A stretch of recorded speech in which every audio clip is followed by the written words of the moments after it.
Germany तक पहुंचने वाली रूस की गैस पाइपलाइन में गैस लीक होने के मामले बढ़ने की खबर है। अब तक 4 जगहों पर पाइपलाइन से गैस लीक होने की खबर लग चुकी है, जबकि माना जा रहा है कि इस पाइपलाइन में ऐसी जगह और भी हो सकती है।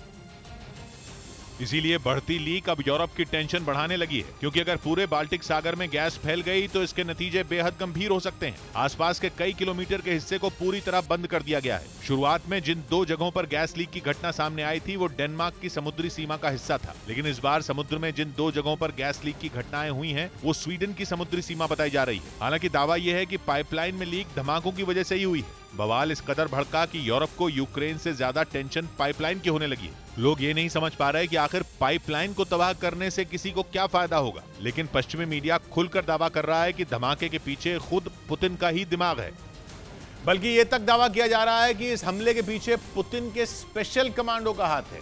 रूस के पास एक ऐसी ब्रिगेड है जो समुद्र में सैकड़ों फीट गहराई में उतरकर किसी ऑपरेशन को अंजाम दे सकती है, और वो भी इतने खुफिया अंदाज में कि किसी को शक तक न हो। रूस के ये खास कमांडो फ्रॉगमैन कहे जाते हैं। रूस की स्पेशल फोर्स को खास तौर पर पानी में खुफिया ऑपरेशनों के लिए ट्रेनिंग दी जाती है। सी डाइविंग के सारे उपकरण लेकर ये कमांडो लंबे वक्त तक पानी में रह सकते हैं। इनके पास खास तरह की बंदूकें होती हैं जिन्हें अंडर वाटर गन कहा जाता है। रूस के पास ऐसे ही ऑपरेशन के लिए रोबोट सबमरीन भी है और मिलिट्री डॉल्फिन भी। सबमरीन ऐसी हैं जो बेहद छोटी होने के बावजूद बड़े बड़े काम कर सकती हैं। बिना किसी सैनिक के सबमरीन पानी में उतरकर किसी भी ऑपरेशन को अंजाम दे सकती है, जबकि मिलिट्री डॉल्फिन तो ऐसी हैं जिन पर किसी दुश्मन को शक तक नहीं होता। काला सागर में तो रूस की ऐसी सैकड़ों डॉल्फिन होने की खबरें कई बार आई हैं। दावा है कि इस तरह की डॉल्फिन समुद्र में रूस की सबसे काबिल जासूस है। दावा यह है कि रूस ने खुफिया तरीके से बाल्टिक सागर में इस ऑपरेशन को अंजाम दिया है ताकि यूरोप की परेशानी बढ़ाई जा सके। और यूरोप के कई देश इस मामले में सीधा सीधा पुतिन को गुनहगार बता चुके हैं। दावा किया जाता रहा है कि जानबूझकर यूरोप की टेंशन बढ़ाने के लिए इस ऑपरेशन को अंजाम दिया गया।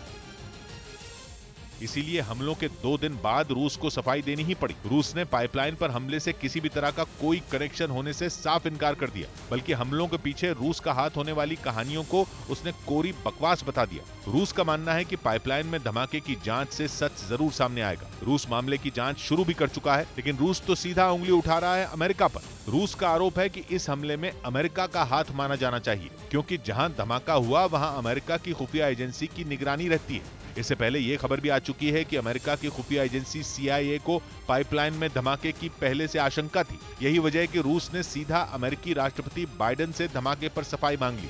लेकिन हैरानी की बात यह है कि रूस और अमेरिका दोनों ही पाइपलाइन के धमाके से खुद को अलग कर रहे हैं। दोनों ही एक दूसरे पर धमाके का आरोप लगा रहे हैं। और अमेरिका तो पहले से कह रहा है कि रूस ने ही नॉर्थ स्ट्रीम पाइपलाइन को तबाह करने की कोशिश की है। ये मामला अब संयुक्त राष्ट्र के सामने पहुंचने वाला है। शुक्रवार को संयुक्त राष्ट्र सुरक्षा परिषद इस मामले की सुनवाई करेगी। नॉर्थ स्ट्रीम 1 और 2 दोनों ही पाइपलाइन रूस के पश्चिमी छोर से शुरू होकर जर्मनी तक पहुंचती हैं। नॉर्थ स्ट्रीम 1 पाइपलाइन से रूस पहले भी जर्मनी तक नेचुरल गैस की सप्लाई करता रहा है, लेकिन नॉर्थ स्ट्रीम 2 पाइपलाइन इसलिए बनाई गई थी ताकि ज्यादा गैस यूरोप तक पहुंचाई जा सके। नॉर्थ स्ट्रीम 1 के मुकाबले नॉर्थ स्ट्रीम 2 की गैस ले जाने की क्षमता दुगनी है। इसी मकसद से बाल्टिक सागर में पाइपलाइन बिछाई गई थी, लेकिन नॉर्थ स्ट्रीम 2 के शुरू होने से पहले ही यूक्रेन में जंग छिड़ गई, जिसके बाद जर्मनी ने नॉर्थ स्ट्रीम 2 को शुरू नहीं किया, जबकि नॉर्थ स्ट्रीम 1 से गैस की सप्लाई कुछ हफ्ते पहले रूस ने बंद कर दी। माना जा रहा है कि समुद्र के नीचे बिछी पाइपलाइन में धमाका कोई तकनीकी वजह से नहीं हुआ, इसलिए मामले में किसी बड़ी साजिश की बू आ रही है।